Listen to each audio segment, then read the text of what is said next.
I'll just have you read those at the end and for me, and yeah, we'll have, and we'll not just do Q&A, but hopefully have a conversation. Wonderful. So I'm going to share my screen. All right. So this experience is, I really talk about it as awe and wonder and connection, and really a sacred experience for me. It was a calling. And Janet Wakefield is on this call, and I'm glad, because I could not have done this without her. I would not have done it without her. So why don't we go to the next one, Justine? So there was this opportunity to apply for a fellowship out of Australia that's called Homeward Bound. And the vision is to bring 1,000 women through an intensive year-long leadership program, 100 each year. So 100 women in STEM fields, science, technology, engineering, math, and medicine, to select 100 women for this experience. And each year it would culminate in Antarctica. And actually, we were the last one to get to go before COVID. That we went in November and December of 2019.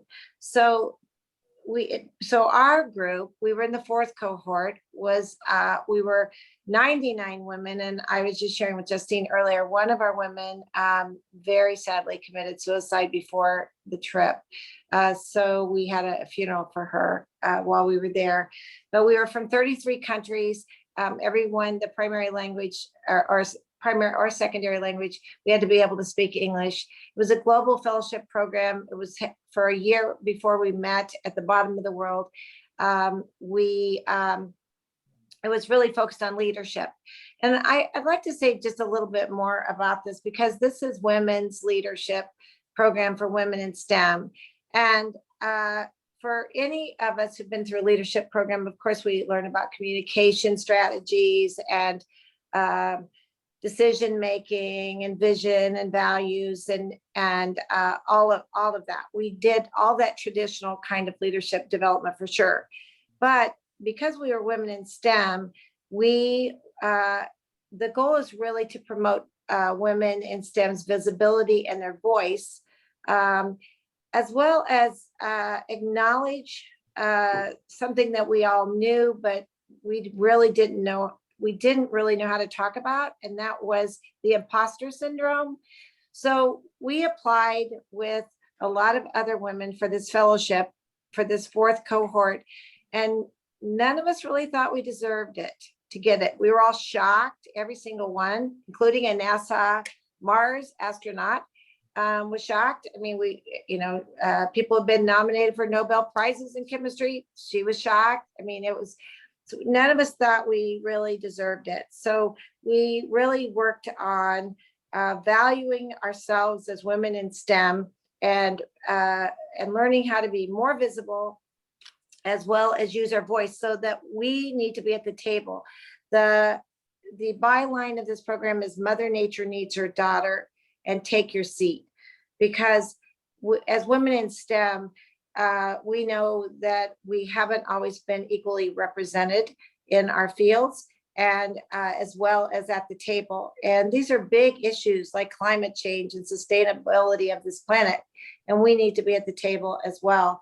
And I just want to comment, I also, when I applied, had I felt like I didn't, because I'm older, would be a senior member, and I am semi-retired, and I'm a volunteer naturalist and boat captain, but I'm like, I don't want to take a younger woman's position for this. I never even imagined I could get it. I'm not a glaciologist. I don't study penguins. And my background is science education, and I wasn't, I don't work in a lab. It's that kind of thing when we ask kids, what does a real scientist look like? Am I a real scientist? And who am I to be chosen? Well, I discovered, because I was chosen, that that we all felt that way. And we all 99 of us had doubts about why we were chosen and what we offered to the world. So we worked on that, and I think we all walked away really clearly connected to all our power and our promise, and our voice and our visibility, and our courage. And part of this is we and the title was called Daring, and I think it's a great title. But I would have never done this without Janet Wakefield, because at one of my worst moments of doubt in this application process, which was a very long, extensive, the writing about leadership for 20 pages was easy for me, and sending in a vita and recommendations and taking all the tests and all that was the easy part. But overcoming all my doubts was the hard, including that we had to do a video. And I called Janet one day and I was like beside myself, like, I'm not going to do this. And she's like, yes, you are, girlfriend. So you are going to do this. And I was really at a serious moment of doubt. And I found out we all had these experiences, and somebody stood with us and said, yes, you are going to do this. So I'm very grateful to Janet. Okay. So that's us right there. And here I am at the bottom of the world. We all met after a year of study and virtual collaboration, and Team USA, each of our countries, we met. So Team USA, we worked virtually on projects. And here I am at the bottom of the world at the opening night in my long underwear and my Uggs. And because we were limited on what we took. So that's how I showed up that night. And there you see the theme of Mother Nature needs her daughters. So let's go to the next slide. So let me just talk briefly about Antarctica, because people get mixed up with what the Arctic is like and what Antarctica is like. So Antarctica is a continent. The Arctic is not a continent. Antarctica does not have polar bears. Nobody lives in Antarctica other than the research stations. Nobody owns Antarctica. It has been designated as a continent of science and peace, just like the moon. It's got mountains and volcanoes and icebergs, etc. It is something you may not know. It's the windiest place on Earth. It's a desert. And you might not know that. I'm sure you know that it's cold. But another thing that we have to know about Antarctica is that it contains 90% of all ice on Earth, 70% of the water, and 10% of Earth's land. So you can just remember to think, if that ice melted, then if we have 90% of all ice on Earth, and that ice is melting, and we have 70% of the water, what's going to happen with sea level rise for all of us? So you might have read about Shackleton's heroic adventure and some of the others. There were women who went to Antarctica, and we learned women's history in Antarctica. That could be a whole nother topic. We have penguins and whales and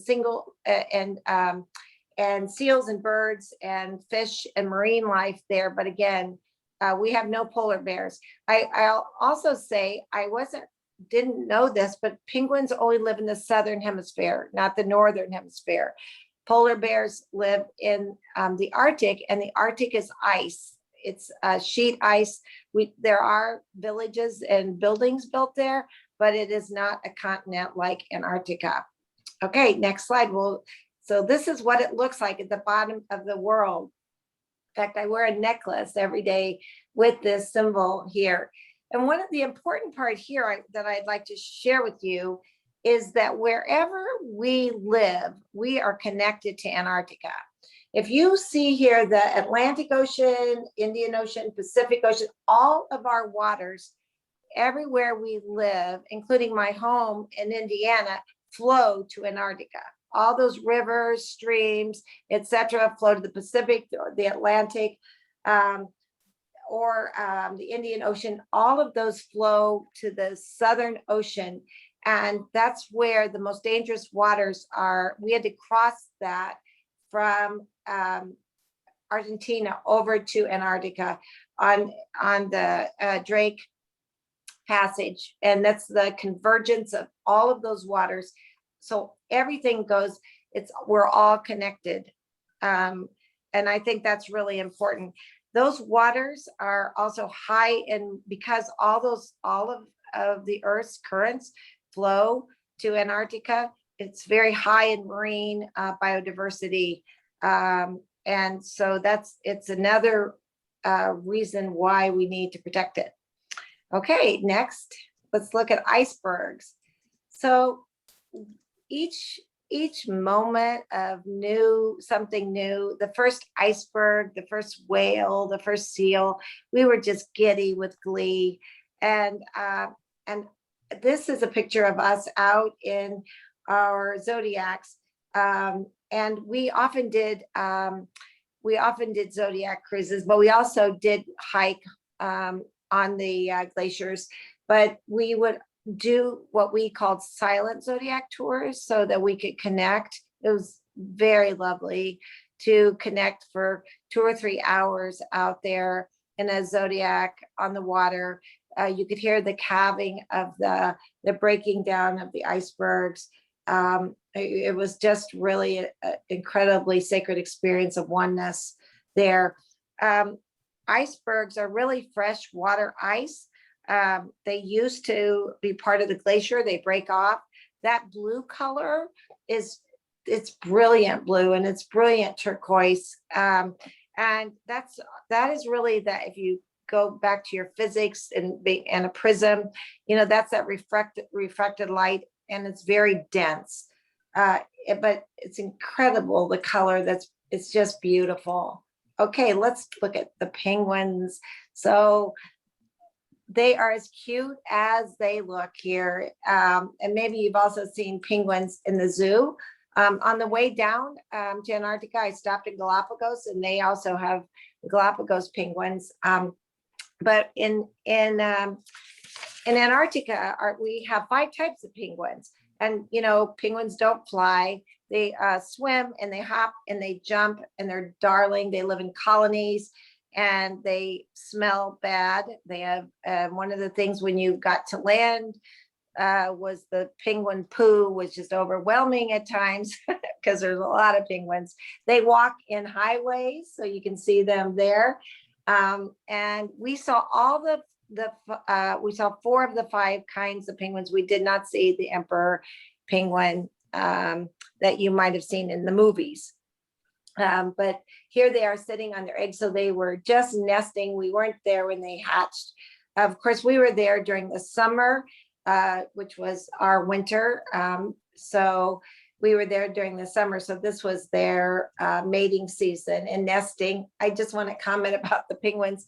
The males and females share sitting on the nest. They're very cautious about it because there's always birds that will swoop in to take their eggs. And they fight over the little pebbles. And you can see also they don't nest in the snow. So as the temperatures are warming up in Antarctica, that means there's more snow. And so that's really bad for the penguins. And so, but they nest on these rocky areas. Next one, so you can see this was at Port Lockroy, which is the British, the only post office that's in Antarctica. And you can see it says a penguin highway. And this is a penguin actually that was standing right in my feet. We weren't able to touch them or get close. We had to stay 5 or 6 feet away unless they walked up to us. And this little penguin, this little guy just walked right up. And the next one is whales.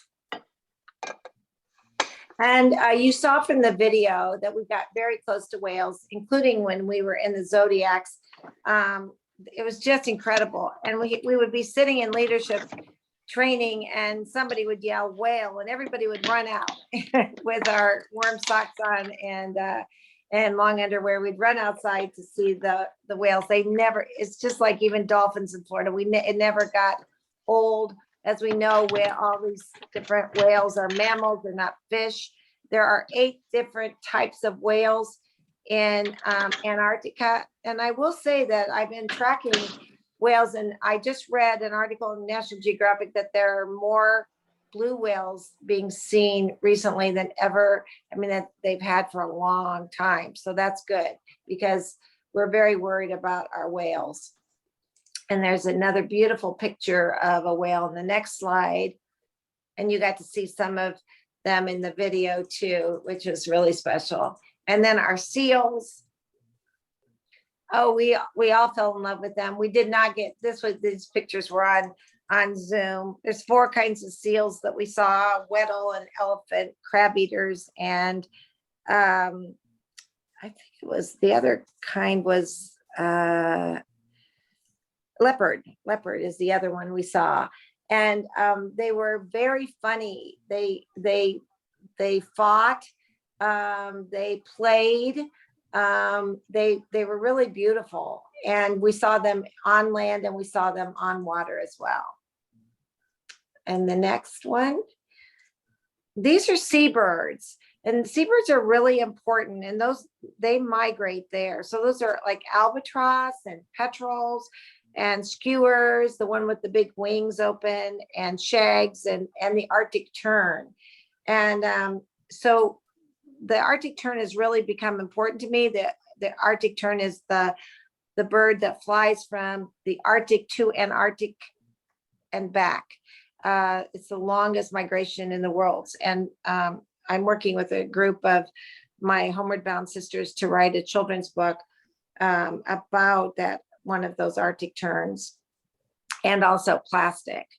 So the next slide shows some of the things that we did on board, because we were on ship for a month. And you saw some of those. Justine, can you go to the next one? Yep, thank you. So you saw some of those things that we did. The one on the right, it was probably the thing I was most afraid of, was the polar plunge. We didn't have to do it, but you wanted to do it. And I was really scared of how cold it was going to be, but it was really, really super fun. We hiked on glaciers, as well as I told you, we went on those Zodiac rides. The photo in the middle is one of the research stations. We visited 5 research stations. We had to get permission from their country. Like we had 5 Chinese sisters who had to negotiate with the Chinese research station for us to go. We visited the Argentinian one, we visited the US, etc. We also, the picture at the bottom left is me running. We exercised, we did yoga, we did all kinds of, because we were there for a month, and so we had to stay active. There wasn't a gym, so this picture was probably taken at 10 o'clock at night, because it gets dark very, it doesn't get dark till probably almost midnight, and there's only 4 hours of darkness. So anyway, we were out. We always walked the deck if we could, unless the waters were too bad. And you could see we ate outside, and some days it was beautiful, and some days we ate, with our coats on. So the next one, we also made a quilt, and each of us made something that was significant to us. Mine is the square that's kind of a blue background with a green loggerhead turtle that's kind of up in the upper third of it there on the left. And so we did this at night. We made ours and we sewed it together, and you can see it says at the bottom, Mother Nature needs its daughter. And it's right now in Australia and on display in a museum. So actually it was really a neat experience. We had a comedy club one night. We sang, we had kind of a chorus group one night. We had a movie night, at least one movie night, maybe 2. We did our own lectures at night, and we also each had to do a presentation. And I did mine on the Everglades, and loving the Everglades more, because not everybody knew about the Everglades. The next photo shows all of the clothing we had to put on almost every day, and you saw some of that in the video as well. And you just got really used to it. I mean, you got quick, because we had to be out that door early. And so we, we got really good at doing it pretty quickly. And of course, some of it, sometimes it got wet or it was really, really cold. So we would hang it up to dry at night all over our rooms. Okay, the next picture is we were there at the 60th anniversary of the Antarctica Treaty. And that's where these different countries came together to designate it as a continent of science and peace, which is so lovely. And there's the American, our Team USA, and there were 11 Americans, but we also had American women, of course, who live abroad all over, including a woman from St. Louis who runs a lion conservation program in Kenya. But we also have women from other countries who live in the US and go to MIT or who work for NASA, et cetera. So that's a flag we brought from a Girl Scout troop because 9 of the 11 of us were Girl Scouts. Just like all the Secretary of States were, the 2 women were Girl Scouts as well. So one of the things that I came back with was that we are all connected.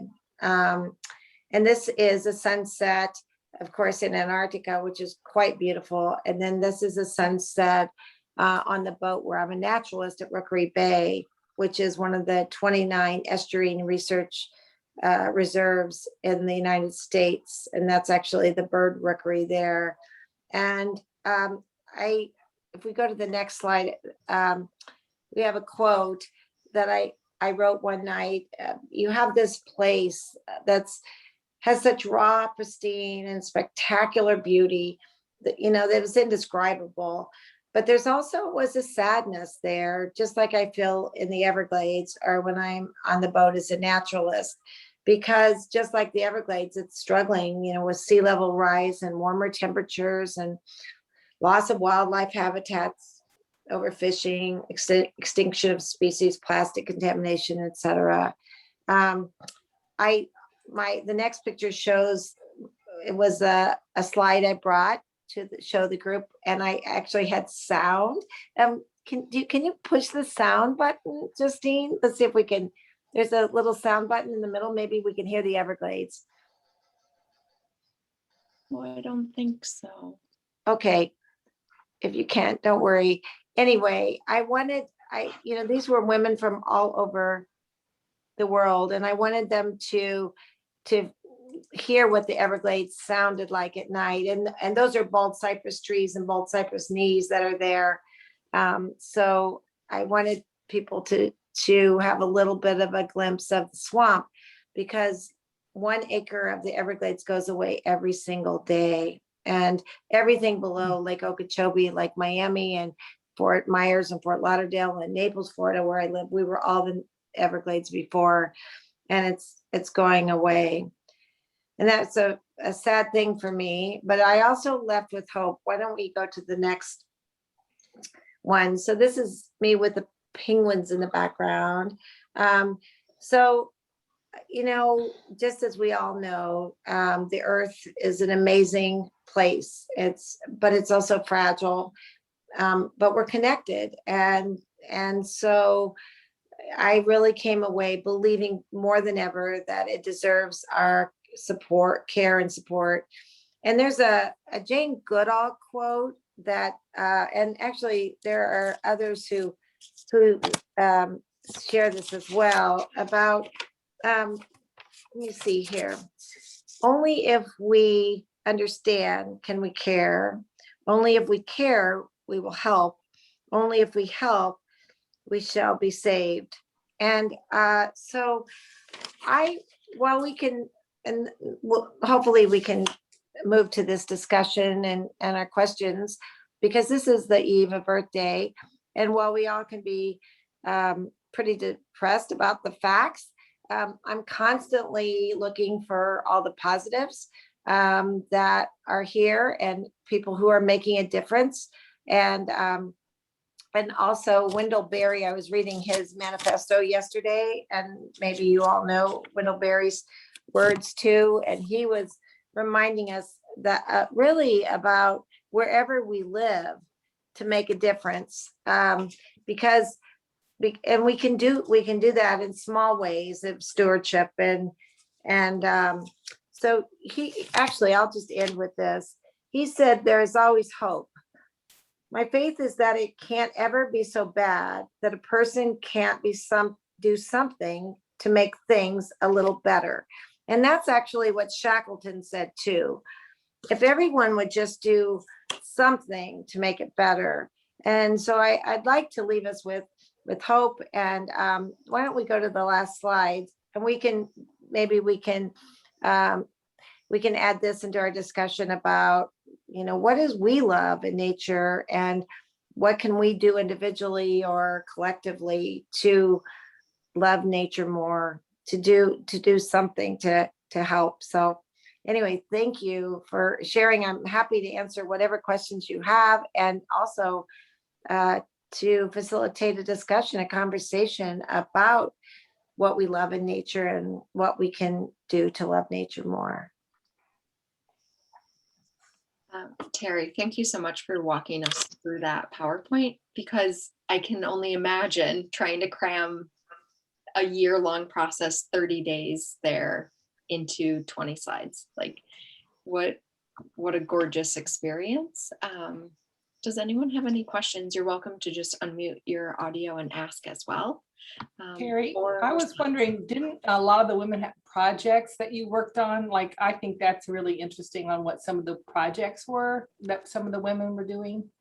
Right. Well, we had individual projects as well as small group projects, and as a team of the 99 women. We have written scientific papers. We developed what's called a marine protected area, an MPA, and that's an international process that was taken to CAMELA recently, the international body that sets policy for Antarctica. And so we would like to protect the Antarctica Peninsula, and that was to protect it from overfishing. So as I shared, we've done collaborative scientific papers like one of them was in Nature journal. We've collaborated on all kinds of individual projects. I'm working with a small group of my Homeward Bound sisters on this children's book on the Arctic Tern. We meet every 2 weeks, and we have assignments, etc., that we're going through. The women of France and the women of Spain, they actually each of them got one of our women elected. One became a mayor and one became a representative. So I would say that so we've been home, let's see, a year, 2 years, I guess, 2 years. And no, 1 year, actually 1 year and counting, we've been home. And this last year seemed like forever, but we are in touch with each other through WhatsApp 24/7, cheering each other on, posting jobs, encouraging people. People will say, I'm giving a talk on this. What do you charge for that? Should I charge for that? What's the title? A good title. We have had movie nights. I mean, we're all around the globe. We've had movie nights. A woman's mother is going through cancer treatments. We all sent her mother a card. In Australia, we a lot of support for each other. I mean, everything from child rearing to personal things. Should I get married? To what about jobs, to scientific kinds of projects. So yes, and Team USA has worked with the Girl Scouts. I worked with one of my individual projects is I created a climate change badge with a organization out of Miami here, and I also connected them from the Florida Girl Scouts with the Indiana Girl Scouts. We've done that. We've done mentoring, a lot of mentoring, and so we were HB4, Homeward Bound 4. So there have been 2 new groups selected, Homeward Bound 5 and Homeward Bound 6. They have not gotten to go to Antarctica. I was able to sponsor a woman in Homeward Bound 6 who was at the Conservancy of Southwest Florida, where I am. I'm a volunteer and she was a paid person. So she actually got selected. So we continue to promote and as well as mentor. And all of us are part of our local, state, national STEM mentoring programs. So we never say no to that.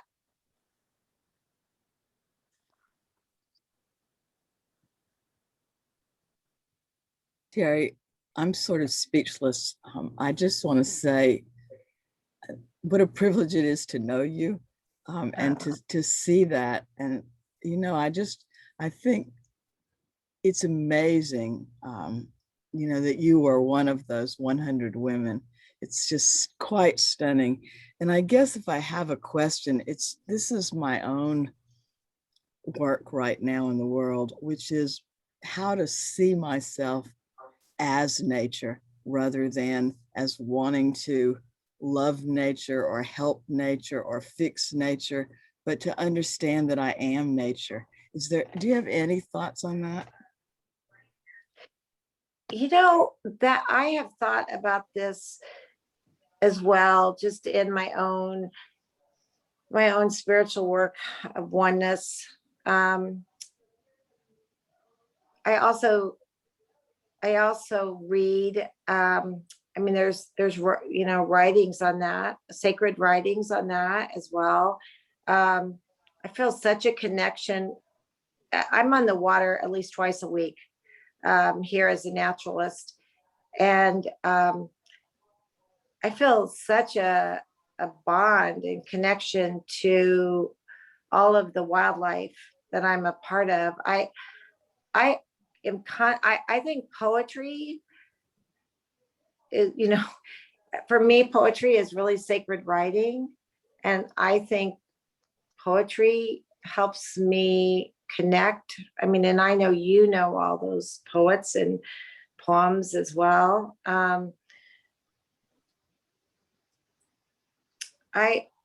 It's a beautiful, I read a quote somewhere when I was on that trip, maybe in the Galapagos, is that nature was not a place to visit. And we often think of it that way. We often think of it as a place to visit. And basically it is our home. And so if nature is our home and we are also part of that home, then there is that oneness. It's a beauty, that would be beautiful writing to do. But for me, I guess the way to that for me is poetry, whether that's Mary Oliver or, so many others. I constantly I'm surrounded by poetry everywhere. I frame it, in my, I don't know. I don't know if you all can see this, but I have all my nature posters back here that because I do feel such a affinity and a calling to learn so that I'm connected, because otherwise for me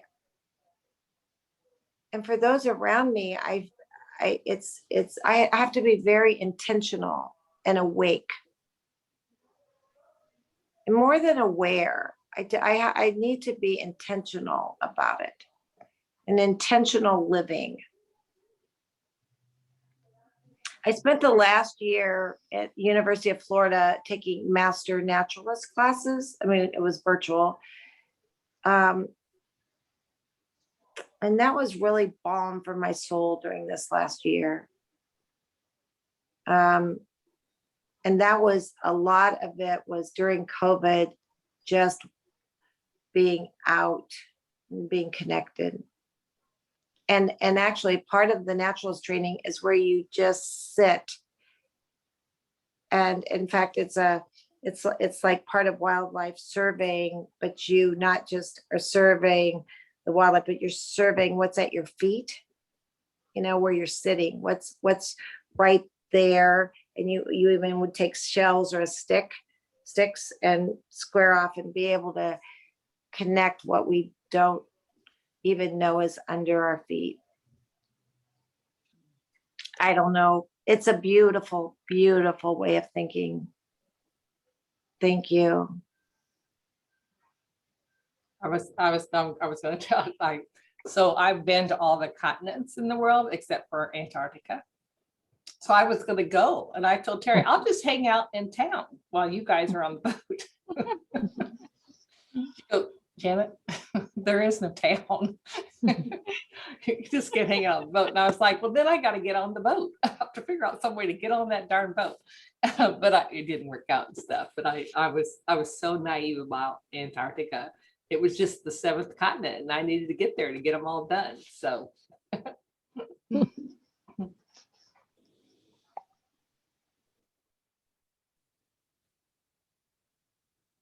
I think one of the amazing parts of all that is that all the water ends up there.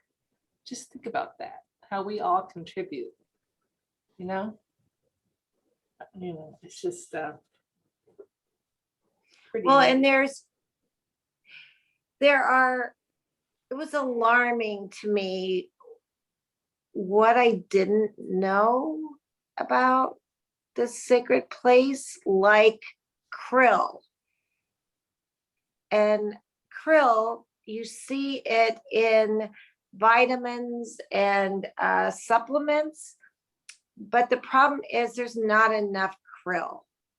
And that's what penguins and whales and basically all of that wildlife in Antarctica eats. And it's all being gone, and it's all being overfished. And if you've ever had sea bass, Chilean sea bass, which I have, but Chilean sea bass is not from Chile, and it's not sea bass. It's Antarctica's toothfish, and it is delicious, especially when it's soy. You put the soy and ginger sauce and all that, but that's being overfished. That's a keystone species that we're taking right out of that water. It's critical. It's so there are things that we just need to read more about and pay more attention to. I didn't know. We didn't know. There's a movie that I just watched. I shared, I think Terry said you've seen it, but it's called 2040. And it's an Australian who has a little girl, and he's talking to her about what can he make a promise to her about what he can do to improve the earth by 2040. And he would only look at things that already exist. He wouldn't try to create new things, although there'll be new things created. But I think that's one of the most optimistic films I've ever watched. And I also think about one of the big things that we can thrive on is seaweed. And seaweed is like one of the fastest growing plants on the planet. And so I just think about I think there's always an answer. I think that the awareness, people that are bright, coming up with ideas. We all know, we don't all act like it sometimes, that we all hold this earth. We are the daughters, there's no one else, it's us that has to do that. So I'm always just optimistic and know that, the message is getting out there. We will continue to fight the good battle for things that are not good for our earth. But I do think there's a lot of things coming around that are good and that will work for everybody's advantage. So.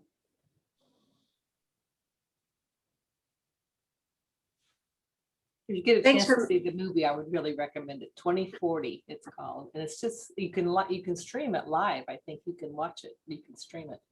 So Yes.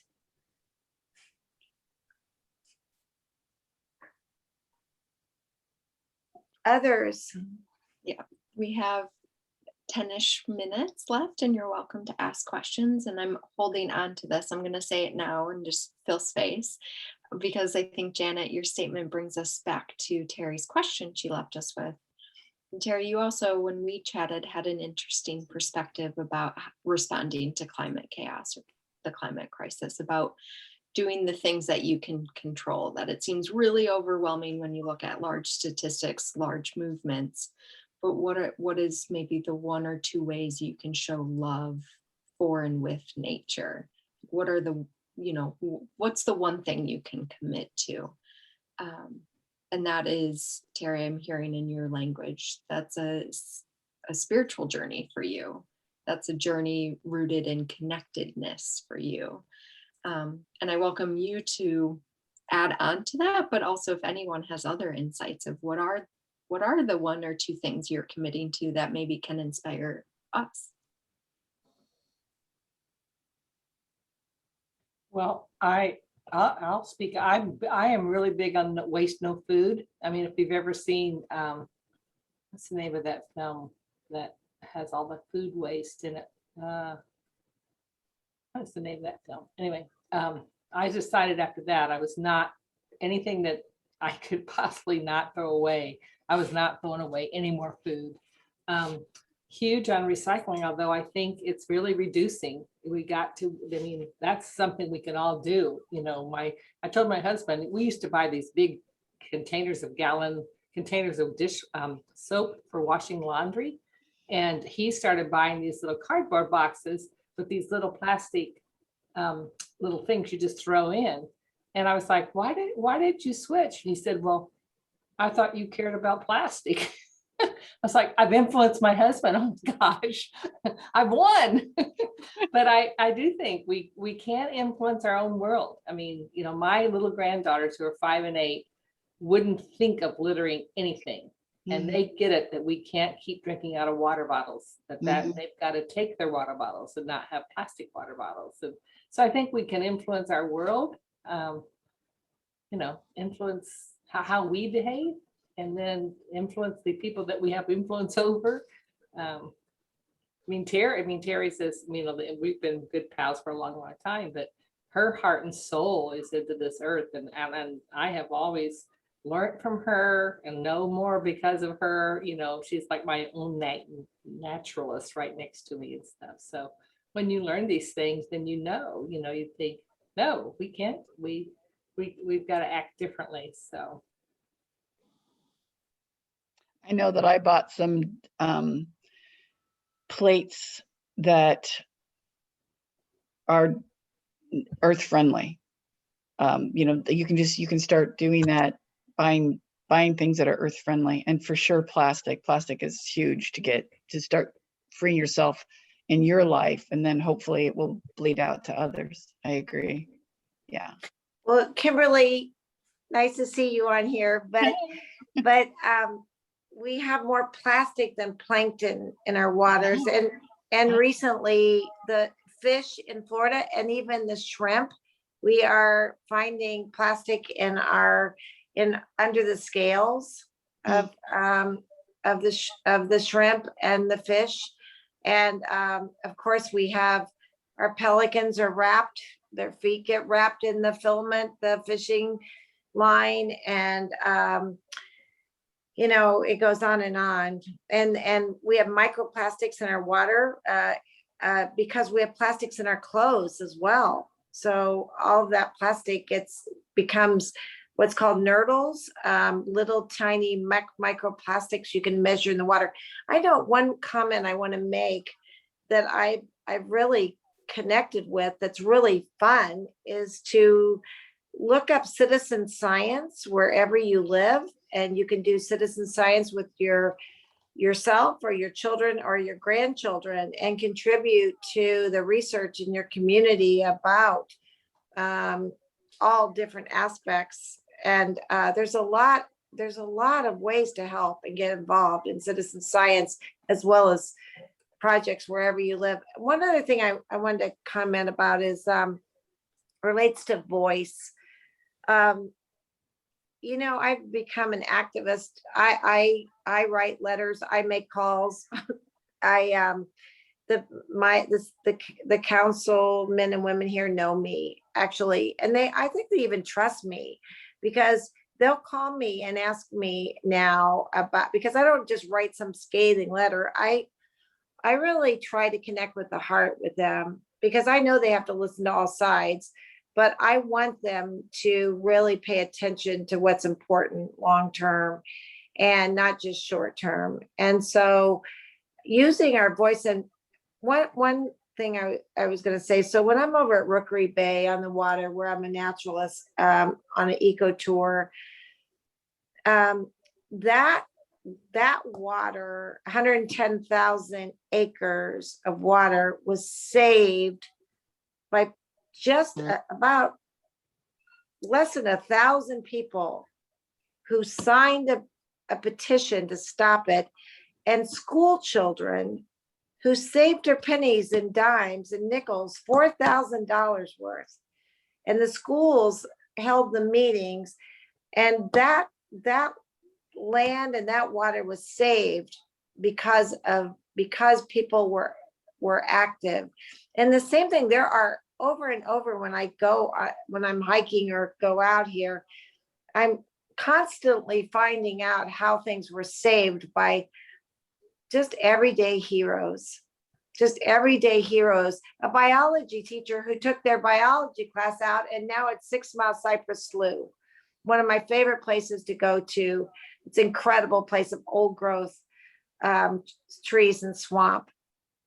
So it's never doubt that a few people can make change because nothing else ever has. So I think it's Margaret Mead, maybe.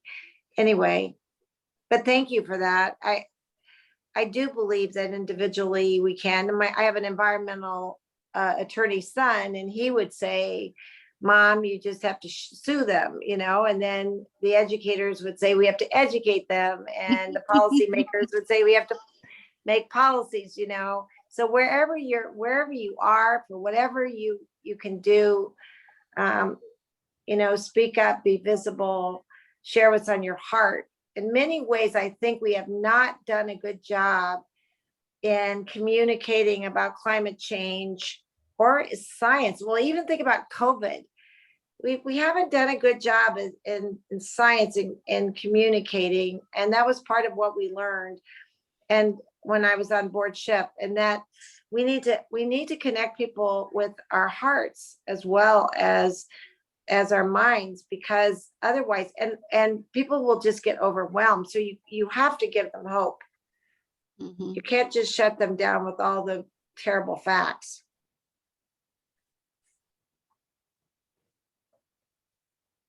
You're Arlene, we muted, can't Arlene. hear you.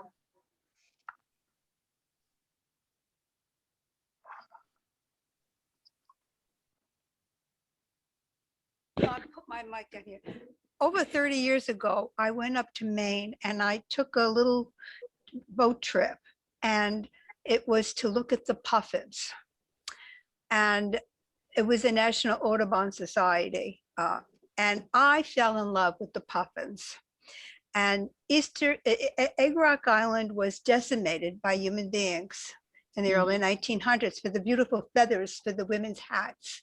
And when I went there were only, I think, 16 puffins, and they encouraged us to adopt a puffin. I am a puffin mommy and have been a puffin mommy for over 30 years. And every year I get, a report on what my puffin has, did it have a chick, when did it fledge, and all of that kind of stuff. And I think I'm on my 3rd puffin now, but they live for a very long time and they mate for life. So it's a really interesting bird to watch. And now that island, Stephen Kress was the naturalist who experimented there with taking eggs from another island, because they only go back to the island where they're born, so he transferred them there and it worked. There are hundreds and hundreds of birds there now, and it's so exciting to be part of it. They have a webcam up, you can watch it. And when you were saying krill, how krill is so important, it's important for them too. Those little baby fishes are so important for them, and they're suffering up there because of that. But anyhow, it's exciting to be a puffin mommy. That is a great story. I love that. It's beautiful. Arlene, you should go to Newfoundland. Newfoundland has thousands of puffins. Well, I've been to Iceland. I don't know if I saw any puffins there. I haven't been to Newfoundland yet. That's on my bucket list. Once I can travel.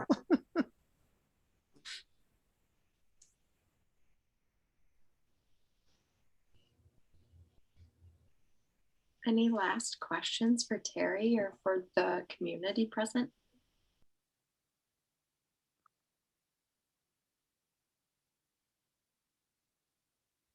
Terry, I would just say I'm with what Sally shared at the beginning, you know, good for you. And I applaud what you've done. I mean, I know it wasn't easy to get there, to go and do what you did. So I really applaud that your persistence and stick to itness and your continue to be one of the best storytellers and advocates. So applaud And you. I think it's wonderful to have a woman's voice there, because we do see things many times in a different way, another dimension, and you bring that wonderful gift to the world. And thank you for that. Mm. Well, I thank you. And one of the things I've learned as a naturalist is that there are a lot of us who are naturalists. And I mean, someone who just knows a lot about shells, or someone else who knows a lot about insects, or someone else who knows a lot about birds. And so, you know, I surround myself with all of those people because I want to learn more. So anyway, I'm excited about your puffin, being a puffin mommy too. And it was a treat to be with you all today and hold space to be nature and connect with nature, and to connect with all of you, and the promise and hope of saving this planet, our home.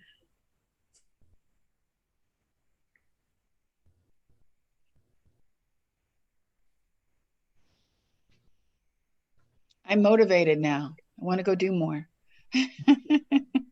Oh, that can really, that's great. I think it's Terri, if you'll read the quote again to close us out about inspiring hope. I'm so appreciative to all of you for being present in this space, and especially Terri, who has inspired us to do more, to be more with nature. So Terri, do you want to close us out? Sure. So Wendell Berry, his vision of hope. There's always hope. My faith is that it can't ever get so bad that a person can't do something to make things a little better. So here's to hope. And thank you to Wendell. Thank you so much. Thank you, everyone. I loved your pictures. Yes, thank you.